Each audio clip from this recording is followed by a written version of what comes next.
Now, one of the races that New Zealand has been waiting for, the men's coxless 4, and New Zealand starting in lane 3, the heat winners, and in the heats the fastest time, but right alongside them the world and Olympic champion Great Britain's. What a matchup, Nathan Twaddle. Yeah, this is going to be a fantastic race. And New Zealand second at the last World Cup to the strong GB crew, defending world champions. We've already seen in the Lighty double what these GB crews are capable of. I think we've got a better lane draw for us in this race than maybe in the last one. And I've been battling it out with this New Zealand men's 4 all winter in training, and I know they've got a lot of fight, a lot of heart, and this one's going to hopefully come right down to the wire, Mike. Yes, well, it's a big ask here, because this Great Britain crew, while it's a totally different combination from what won in Beijing, it's still the form horse. They won all the way through the World Cup, so they really go into this as slight favourites because New Zealand was so compelling in their heat. Yeah, they were dominant over that Australian crew, and I'm looking to see. We've been working with them in the lead up on their starts, getting out well, and you can see how choppy it is down there. So let's just see now how well they do get away. So the medal final for the men's coxless 4, New Zealand start in lane 3, the world Olympic champions Great Britain to their left. So on the far side, France, alongside them Greece, New Zealand, Great Britain, USA, and nearest on this side, Italy. Yeah, pretty good start there from the New Zealanders. I think they came out with GB pretty level across all the field, but it's good to see them coming out strong. I think they'll kick on hopefully a little bit in that second 250, but already GB through the white caps has pushed out to over a canvas on the rest of the field. Well, in very challenging conditions on Lake Karapiro, this wind that starts as a headwind and then just swings to the side as they come through halfway. So they're battling through the waves at Karapiro, and it's this big, strong British combination. This is the sort of position, quite contrasting race plans between these two crews. New Zealand very strong in the second half. Great Britain like to dominate early. Yeah, GB do like to sit out in front. They get out there, they get comfortable and onto a rhythm, and then they can see all the challenges coming. But whether they can do something about a possible challenge from New Zealand remains to be seen. But they're sitting in a pretty good position now, 3/4 of a length down on GB. USA hanging in there. We've got France on the inside and Greece holding on as well. But I'm expecting New Zealand to keep sticking to that GB crew, making sure they're there, making sure they don't get too far ahead. Well, Great Britain settling on 37, and New Zealand now settling at around the same rating too. That's France on the far side. We've got to keep an eye on them as well. It's the quarter mark in the men's coxless 4, and you can see this Britain crew sitting where it likes to sit in their races. They like to dominate early, and they've done that, so they've put a tick in that box. New Zealand 2.6 behind Greece and France, and Greece a surprise packet at this regatta as well. They really blasted through in their repercharge and won it, and surprised everyone in doing so. So now the crews really settle into the work as we're with Italy and looking across the course. Now that's Britain to your right, New Zealand in the white boat sitting in second, and then on the far side it's France in that third spot. Yeah, well, you have to say that GB crew is looking good. They've managed to get clear water, just clear water now over the New Zealand crew. On the inside, France is going with New Zealand. If anyone's fading back, it's Greece. They had a great run through to get here. Two big crews are out, with Australia and Germany missing out on the final. And at this stage, though, the battle looks like between France and New Zealand for the minor medals. We know New Zealand's got their wines, and the water is going to get better as they get closer to the finish. Hopefully that's going to give them a chance to wind back on this GB crew.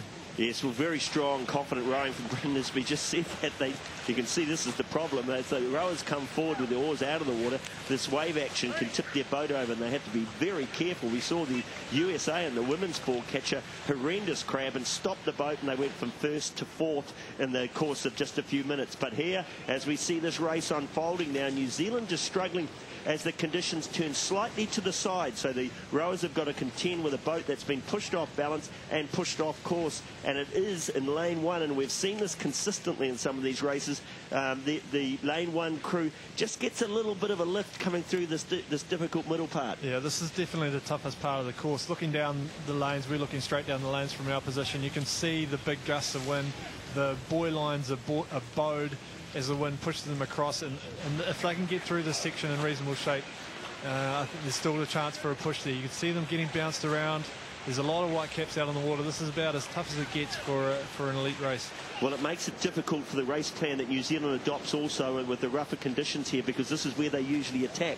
So if they're only in survival mode, it can really cause some problems. Now, France, up on the far side there, they finished second to the British in the heat. There was only 1.2 seconds between those two crews. So this French crew of Dorian Mortelette, Julien Despres, Germain Chardin and Jean-Baptiste Macquet are a very useful outfit. They do look pretty relaxed as well compared to the Greek crew there, but that Greece crew, after fading back, has started to fight through that rough patch of water and have pushed themselves back up on New Zealand. GB obviously also struggled with that rough water coming through and have let France get back up on them. As we come through 12:50, 7:50 to go now. So New Zealand with the challenge in front of it. The bow in lane 3 just perhaps starting to make a bit of progress with the bow from lane 2. So they're the challengers. Currently it's the British from the French, but the British now just seem to be tied up in this side water as well. Their rating has slowed, their effectiveness in the water, and I think the French are just starting to row through. But look at this Greek boat. They are really starting to improve as they approach that 3/4 mark. Yeah, look, just looking across there, you can see France have got their nose in front now. GB just looking like they're struggling a little bit with the rating. Same with New Zealand. Greece is starting to sneak up. You just see the bow ball sneaking up. We are in for a great finish as we come through to 500 to go. As this water starts to settle down, hopefully New Zealand are going to be able to pull out a sprint. Well, David Eade at stroke, Hamish Burson, Simon Watson, Jade Uru now have the race of their lives in front of them. They have been so good this year. They surprised everyone with their wonderful silver medal at Lucerne. They rode the 8 at Munich, at Henley, and silver to the world champion Great Britain. But now it's a drag race between these 4 crews. Let's forget about USA and Italy. New Zealand now wanting to really wind it up and push through up alongside Greece. But look at the French. Yeah, the French are looking really good. They're up on top of it. They're moving the blade through the water and they're not yanking it into the body. I think they're going to be hard to catch, but GB now at a risk of falling to Greece and New Zealand. I don't know if they're going to be able to catch the French, but hopefully they've got a chance to get up on GB. GB not being able to wind, but no doubting as we come through 250 who's going to be taking that first spot.